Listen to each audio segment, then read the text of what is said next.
Pasintabi na po mga kababayan na sa mga kumakain ngayon dahil baka mawalan kayo ng gana. Kagaya ko mga kababayan na hindi ako nakapananghalian dahil sa nakita kong video na ito kay Kapunan. Kaya binabalaan ko kayo. Kung mahina ang mga sikmura nyo, ay iskerda na mga kababayan. Huwag niyong panoorin ang video ito dahil talagang mawawalan ka ng gana mga kababayan. Akalain mo ba naman? May boyfriend pala itong si Kapunan. Biyuda ito ha? Biyuda. Patay na ang kanyang asawa mga kababayan pero may boyfriend na siya. At ang kanyang inamin mga kababayan. Dito sa live TV, sa interview niya kay Vice Ganda, na sexually active pa rin daw siya.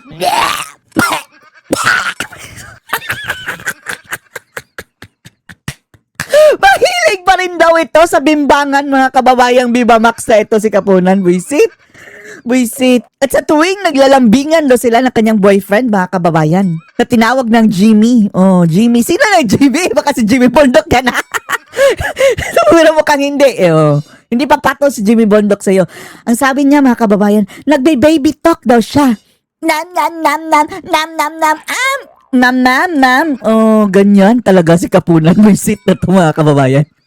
Ang walang hiya. Talagang itong mga anti-Duterte mga kababayan, no? May mga sira sa tuktok siguro na itong mga taong ito, no? Parang may mga diferensya. Panoorin niyo po, ha? May boyfriend daw ho kayo ngayon? Meron. Wow! Meron siya Talaga? boyfriend! Matagal na ho kayo? Alam ho ng parents nyo? Kalat ang mukha, oh.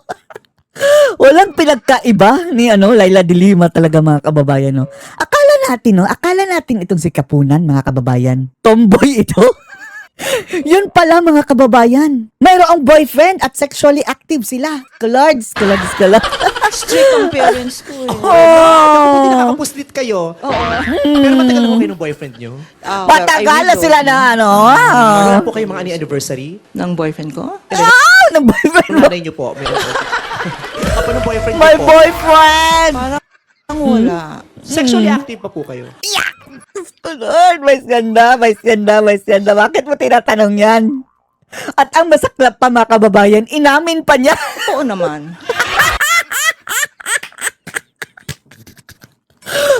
Grabe si Kapunan, mahilig pa sa bimbangan. Diyos ko Lord. Tingnan mo ba, dila pa mga kababayan, Oo no? naman. Ah! Oo naman. Huwag niyong imaginein mga kababayan ha. Kabalahibo pala ito talaga ni Dilima mga kababayan no, na mahilig kay Jonel. Ito mga kababayan, ang kanyang boyfriend. Na anong pangalan?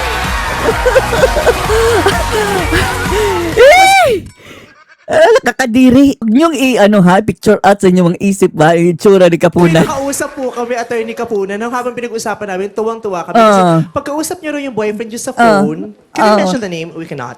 Oh, I mentioned. What's his name? Jimmy. Jimmy Bondok, baka ikaw yan ha. Ay, hindi mga kababayan, may asawa yun si Jimmy Bondok at hindi yung papahatol kay Kapunan. Jimmy. Taray. Jimmy! Si Jimmy, ang kausap niyo sa phone. Anong pinag-usapan nila sa phone? Baby talk daw po kayo pagkausap niyo natin sa baby phone. talk! Oo, Dada! Bembang tayo mamaya. Ano mag-baby talk ito si Kapunan? Visit ito, no? Nagbe-baby talk na si Kapunan, mga kababayan. Para sweet. Diba? Para akala niya hindi ako matapang. Tanda! Matapang! Ay, naku, hoy, siguro amoy mo na lang ang matapang Kapunan. Tsaka itsura mo. Tingnan mo itsura mga kababayan, oh. Akalain mo ba naman na kung yan ang masasalubong mo sa gabi, sa dilim mga kababayan, hindi ko na alam. Tatakbo ba tayo o makikipaglaban ka sa buhay mo? Ay, nako. Para syempre may soft side din naman kayo, hindi naman Soft habang naman buwan. ako, hindi ba? Soft. Ay, nako. Tuhod mo, soft. Saan part po? Sa tuhod. Gusto nga lang maupo, mga kababayan, na humingi ng recess. Ay, Anong tsura. sakit to? Tatlong... Ay, nako. Samantala, mga kababayan, yan ang kanyang interview kay, kay Visceral, kay Vice Hindi Maganda. At eto, sa interview niya recently, binakbakan niya si VP Sara. It shows her capacity na meron siyang kilalang barkadang mga assassin na pwede. Oh, tingnan niyo mga kababayan kung gaano magsinungaling ang buwisit. Mayroon na daw barkada si BP Sara na assassin ha. Sinabi ba ni Sara yun na barkada? Yan pa lang mga kababayan, pwede kang sampahan ng kaso dyan. Sinungaling ka. Barkada na daw ni BP Sara ang mga Hindi na lang assassin. niyang tawagan at pwede na bigyan niya ng 5,000 pesos. Oh, bigyan na daw ng 5,000 ha. Gumagawa-gawa ng kwento mga Even kababayan. if it is meant as a joke, it is not a good joke. Oh, bakit? Ikaw nga, anong good joke sa'yo? Yung sexually active ka na nagbibembang kayo ng boyfriend mo? Hindi nga joke yun mga kababayan, pero nakakatawa na nakakasuka. Nung sinabi niya, Ay, nako. no joke. Baka sabihin na naman ngayon niya, joke lang naman.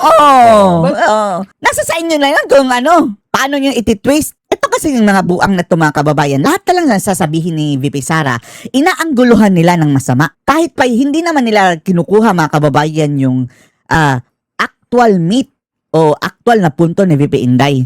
Example Doon na sila sa mga mga kababayan, mga hyperbole o yan ganyan. ang mga nakikita. Yan ang mga nagiging viral na initially nakakatuwa or nakakatawa. Pero Ikaw nga, yung mga sinasabi mong sexually active ka ba?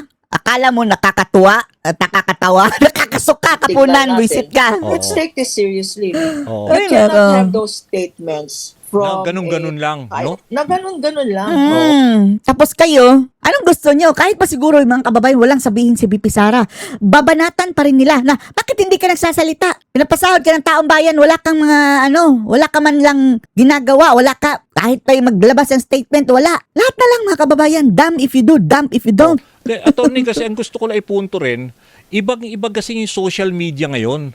Nandito yung 'di ba? Grabe yung pag-atake, 'di ba? The way they use itong mga bobo, yung tanga, yung Yan na. Talagang mga bobo naman talaga itong grupo na nakapunan, mga kababayan. Simple na on social media. Why is this being allowed? Ganun na tayo yung vitriol manner ng the way we attack, vicious attack ba on social media. Sino bang hindi makakapagmura sa inyo? Lalong-lalo na sa pinaggagawa ng gobyernong bangag na ito. Sino ba? Bakit nasasaktan kayo sa pagtawag na bobo? Dahil totoo? Parang we have already, we are going below the level nung tabang dapat na engagement. As if naman itong mga gagong ito mga kababayan, no? Na kung sinong mga righteous. Kung ayaw niyong matawag na bobo, ayaw ninyong mamura, wag kayong gumawa ng kamura-mura. Gaya nitong mga grupo nila mga kababayan, no? Ninapersibal, Kung makapanglait, makapangbara ni BP Sara, wagas, tapos kung magantihan, iiyak pala.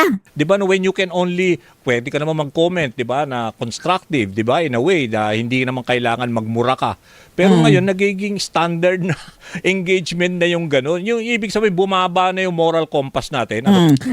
Bakit hindi nyo imbestigahan yung sinong nagpapakalat ng kabastusan talaga mga kababayan? Di ba sina Vice Ganda? Ilang milyong kabataan ang na-impluensya na Vice Ganda mga kababayan sa kanyang kabastusan? Yung mangbara mga kababayan ng mga matatanda. Hindi nyo nakikita sa inyong bakuran. Tapos, isisisi nyo lang mga kababayan dyan sa mga sa mga pro Duterte na minumura kayo.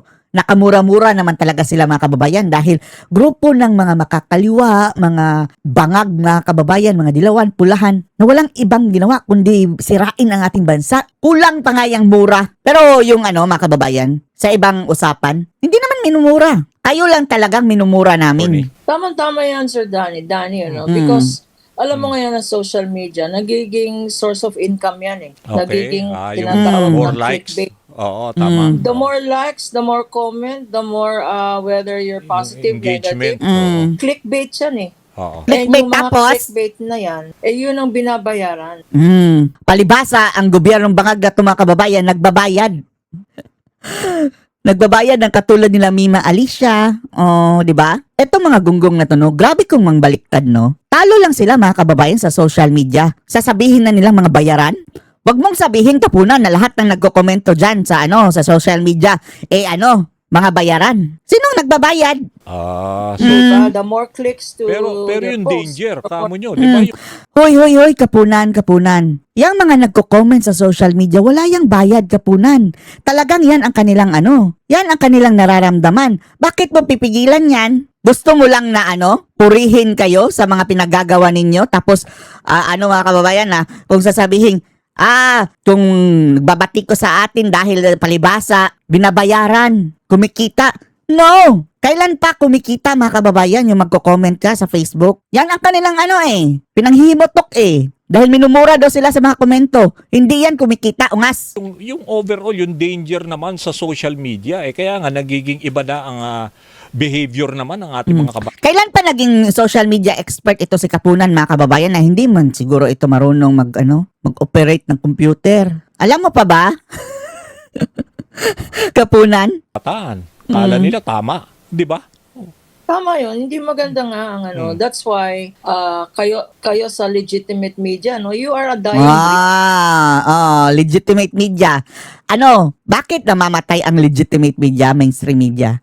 Dahil yung mga pinag-i-interview nyo ay kagaya niyang sinakapunan, mga walang silbi. Nagagalit ang mga tao dyan kaya nauumay. Pinopromote nyo ang kanilang mga propaganda. Kaya kayo namamatay na mainstream media. Ganun ba? Hindi ba? Kasi wala nang wala na dahil ang ini-interview nyo kagaya ni Kapunan, kagaya ngayon. Mas pipiliin na lang mga kababayan ng mga tao na doon sa mga reaction video na visit kay Kapunan manood kaysa dyan sa mainstream media na tango lang ng tango mga kababayan sa mga buladas nitong sinakapunan. Kasi kung parang yung wala nang respeto sa society natin. Ikaw, meron ka bang respeto? Kabastusan yung pinagagawa mo? There is, as you said, yung moral compass natin. Wag mo kaming sabihan ng pagiging moral dahil ikaw mismo, Kapunan, wala kaming tiwala sa'yo. Hindi na natin alam yung what is right and what is wrong. Ganun nga. Bakit? Kayo na lang may alam ng what is right and what is wrong? Ano kayo? Daig nyo pa ang all-knowing. Ganun ang Because pakiramdam. pwede na lahat Oo. Yung mga, hindi ba, it started with past President Duterte. Ayan na.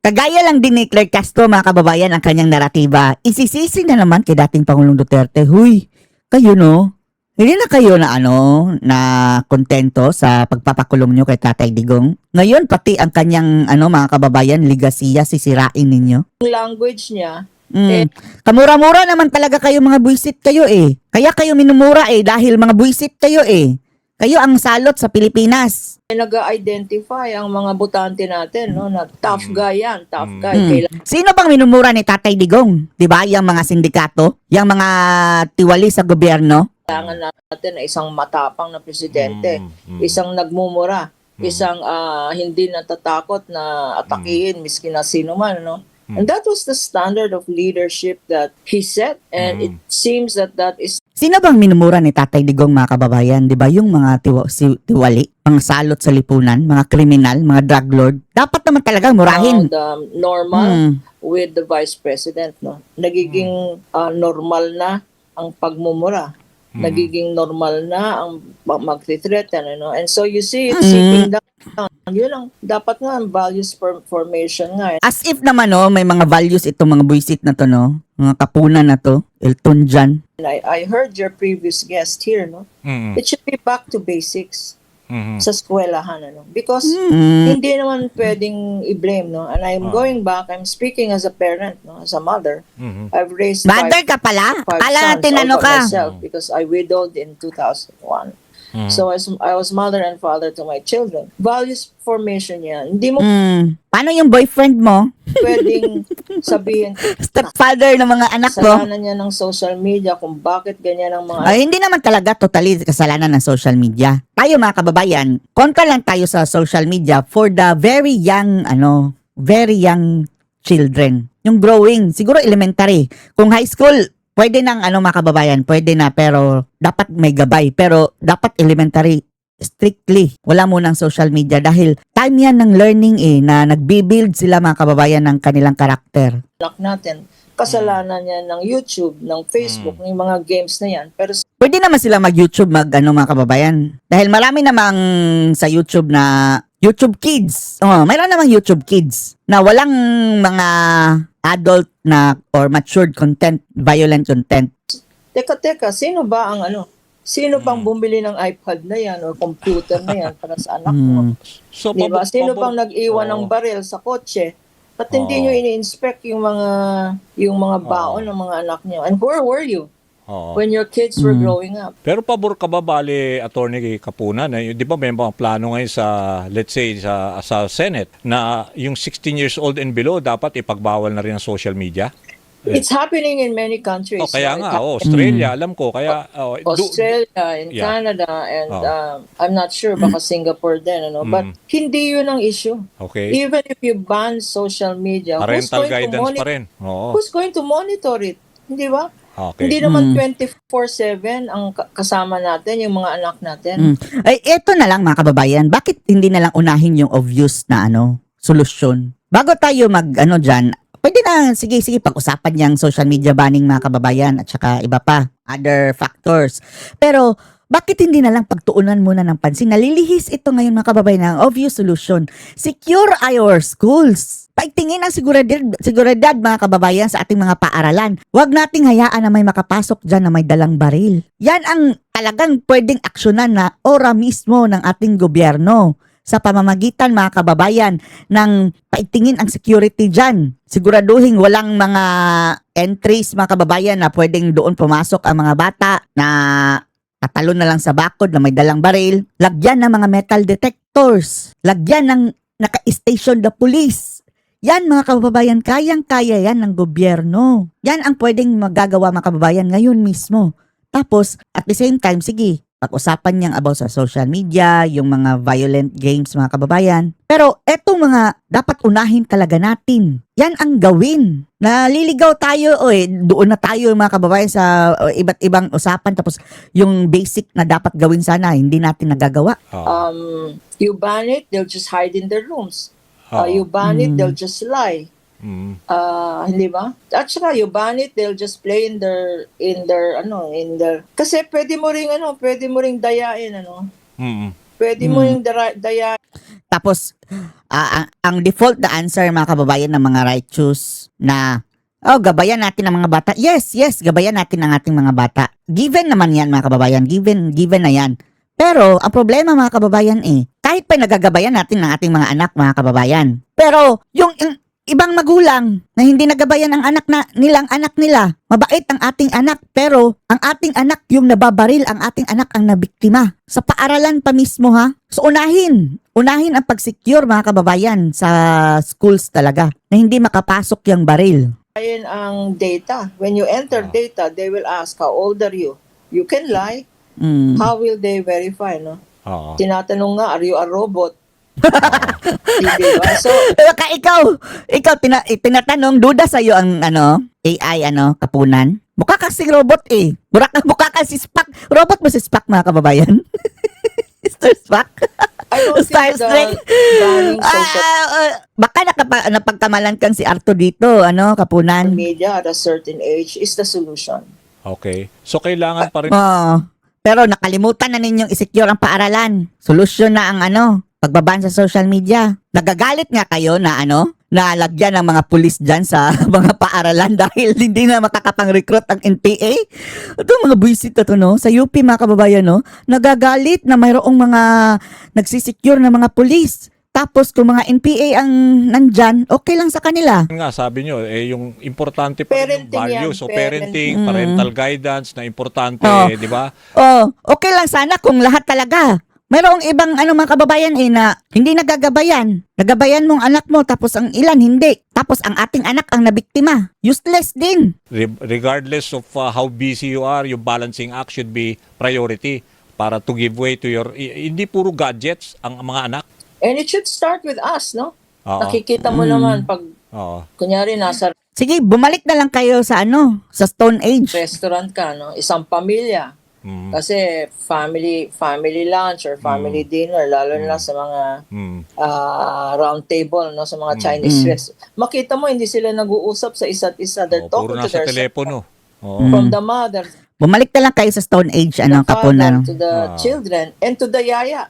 Typical na mga kababayan, mentality ng mga makaluma. Hindi mo talaga maiiwasan yung technology na kasi kagaya ng panahon natin dati mga kababayan, sila, mayroon din silang panahon nila. Whether or not gustuhin man natin yan o hindi mga kababayan, that will be a part of their lives na already. time is changing. Pati yung yaya, binibigyan yung anak, yung alaga niya ng iPad para manood ng cartoons para siya mismo maka-cellphone. No? Bakit sino na lang dapat panoorin? Ikaw ka muna. Anyway, para ka namang cartoon din eh. So, Kakatawa din ng kababaeng in itsura. my household, bawal ang cellphone. Ang boyfriend mo, pwede. Pag dinner time. Okay. Naku, bago ko ito bitawan dahil importante. Bitawan nyo na nga yan.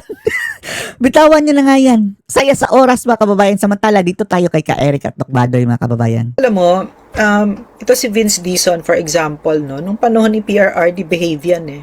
Nagbe-behave siya. Oo, kumita siya. Malaki kinita ni Vince Dizon kasi siya yung sa COVID Vaccines. testing. Yung testing. Sa testings. Hindi ko alam kung sa vaccine siya. So, malaking kinita niya. Pero, nagbe-behave siya. Pero with a leader like that, talagang lahat sila walang renda, no? And, I'm really, honestly, I'm speechless at a lot of things that I'm seeing right now. And I'm afraid for our country, no? Kasi, I saw the videos of the floods, no? Hindi pa bagyo yun, hindi pa typhoon yun. Monsoon rains pa lang yun. 'Di ba? Nakakaawa. Tama. Sobrang nakakaawa, no? Yung matanda na yung bahay niya, gigising siya. Lulusong siya sa baha habang umiinom ng kape niya. 'Di ba? Tapos yung mga nahuhulog sa baha, yung mga nalulunod sa baha. And that's exactly what it means. And yet these people, tuloy ang pangungulimbat, no? Tapos may taga-kolekta pa sila ng mga pamilya nila, 'di ba? Yeah. I mean, they don't care. They don't really care, and hindi naman papasok sa utak nila yung pag sinabi mo, tumigil naman kayo. No, that's why we have our laws, di ba? Our laws are the language that they understand, what these criminals understand. Parusahan mo yan, but what has happened to our country, di ba? Wala namang batas na. So who's going to stop these people, di ba? Exactly. And hindi naman bababayan si Marcos. Nakita naman natin, di ba, na I don't know, Ma'am, ang masaklap nito, ma'am, wala kang mapagsusumbungan. Wala na ang Senate Blue Ribbon Committee. Nakabauna ito. Supreme Court. Wala na rin ang Supreme Court. Wala na rin po ang DOJ. At ang Ombudsman na siyang tanod bayan supposedly against graft and corruption, against plunder, ay sila pa ang facilitator ng pangungurakot ngayon. Kasi nga, hinahanap sa kanila ngayon na saan na ang 420 million pesos na pera na sinasabing restitution money. Ano yung restitution money, Eric? Yung restitution money, Ma'am Noreen, imbento ito ni Boying Rimulya when he was the DOJ Secretary. Bago ka pumasok sa Witness Protection Program, para ikaw ay mabigyan ng pabor at ma-consider, kailangan magbalik ka ng pera kung ikaw ay may kasong plunder. Pero, yan po ay sinita ni Senator Marcoleta. Sabi niya, there is no law proving na may valid basis yan unless it is ordered by the court. Because the restitution shall proceed only after the case has been decided in court and when the conviction requires that you have to give back to the state yung ninakaw mo. But for an out-of-court decision, hindi korte nag-decide, at isang tao lang like DOJ Secretary, there is no legal basis para sa restitution na yan. Pera po yan, Ma'am Lorraine. For example, si Henry Alcantara, nagbalik siya ng 181 million pesos. Pero ang kanyang inamin na ninakaw niya, almost 500 million. Ganansya pa siya. Nagbalik siya, absuelto na, drop ang kaso, testigo pa siya. Si Opulencia nagbalik ng mga 45 million. All in all, Ma'am Lorraine, umabot ng mga kababayan, 420 million. Ang restitution money, which is number one questionable, walang clear legal basis by law at hindi inutos ng korte at ang SESTE hindi ibinalik sa National Treasury. At ang lumalabas na impormasyon, si Boying Rimulya lang nag-control nito. At ang hinahanap ngayon kung saan niya ito diniposito. Kasi yan ay dapat nasa Treasury Department ng Pilipinas, bagamat questionably pa ang legal basis nito. 420 million ito, mga kababayan. Pero mas may malaki pang dapat pananagutan si Boying Rimulya, mga kababayan, na siyang ombudsman ni Marcos ngayon At kung makaasta ay Diyos-Diyosan, kung makaabuso ng poder parang Diyos. Mga kababayan, 1.5 billion pesos ang kanyang confidential fund, Ma'am Lorraine, sa loob lamang ng 2025. At hindi niya kinontest ang expose ni Congressman Igay Erese against him. When you talk about all this nakakahina, no, huge sums of money, kailangan pag sinasabi yan, naaalala ninyo na pera natin yan. Diyan pumapasok yung sinasabi ni PRRD sa amin paulit-ulit. Hindi Tama. natin pera yan, pera ng taong bayan yan. Pero nakikita mo dito sa bangag na team na ito, tingin nila, they're very convinced, no, that it is theirs. They're very entitled to it. So, mamatay tayong lahat, 'di ba? Malunod kayo, no? Basta ito wala silang kabustugan itong mga ito, no. So, yung ganyan, no. I don't know, I'm just really beside myself with rage. Nakapanlulumo, Ma'am, eh. Kasi napakalaking mga pera ito na pera ng mamamayan na pwede pong napigilan ng pagbabaha, nabigyan sila ng maayos na pabahay, nabigyan sila ng trabaho at maayos na ospitalisasyon, pagkain at gamot. Sa napakaraming pera na ito na nawawala. Mantakin mo, Ma'am, ang CSSP, 1.1 trillion pesos in 2022, 23, and 24 alone. Hindi pa kasama ang 2025 at 2026. Mga kababayan. And to complete the whole picture, yung national debt natin, umuutang siya, padagdag ng padagdag. Ang bilis Precisely. ng national debt natin, no? Correct. But, Eric, no, we have seen this, di ba? Nakita natin ito sa tatay niya, inuulit niya kung ano yung ginawa, no? So, hindi ko alam, maraming things ako na, bawal kasi magmura dito, di ba? Pero makikita mo yung pagkagahaman, pagkasugapan. Gahaman talaga. Talagang, wow.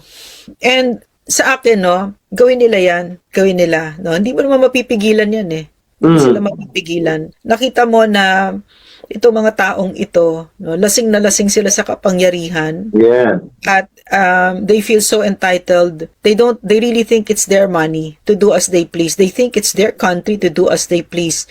They think it's their constitution to spit on, 'di ba? Sila ang batas. Let them do it.